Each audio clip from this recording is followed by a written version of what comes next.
एक छोटे से गांव में एक बेहद गरीब आदमी रहता था। फटे कपड़े, सूखा चेहरा और आंखों में हर समय चिंता। उसके गांव में ना तो खेत थे ना काम। पेट की आग उसे रोज घर से बाहर निकलने पर मजबूर करती थी। एक दिन उसने ठान लिया, या तो काम मिलेगा या भूख से मरना पड़ेगा। यही सोचकर वो दूसरे गांव की ओर निकल पड़ा। कई मील पैदल चलने के बाद वो एक बड़े सेठ के दरवाजे पर पहुंचा। कांपते हाथ जोड़कर बोला, मालिक, मेरे गांव में कोई काम नहीं है, बहुत मजबूर हूं, बस इतना काम दे दीजिए कि पेट भर सकूं।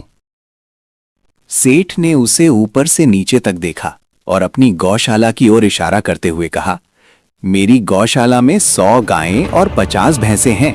गोबर उठाना होगा, चारा डालना होगा, बदले में 2 वक्त का खाना और महीने के 200 रुपए मिलेंगे। 150 जानवर? ये सुनकर गरीब आदमी का कलेजा कांप उठा, लेकिन भूख उससे भी ज्यादा डरावनी थी।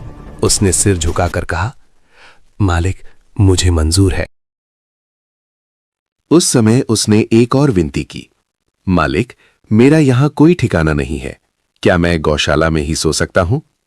सेठ ने कुछ पल सोचा और हामी भर दी।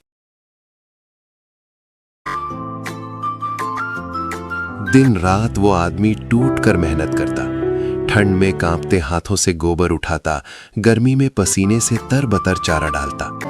कई बार थककर गिर पड़ता, लेकिन फिर उठ जाता, क्योंकि उसे जीना था।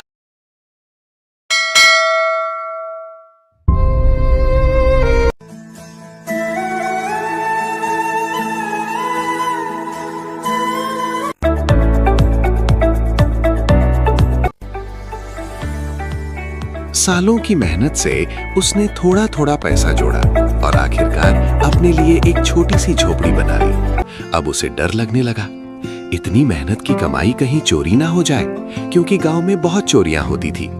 सेठ ने सलाह दी, अपना पैसा जमींदार के पास रख दो, वहां सुरक्षित रहेगा।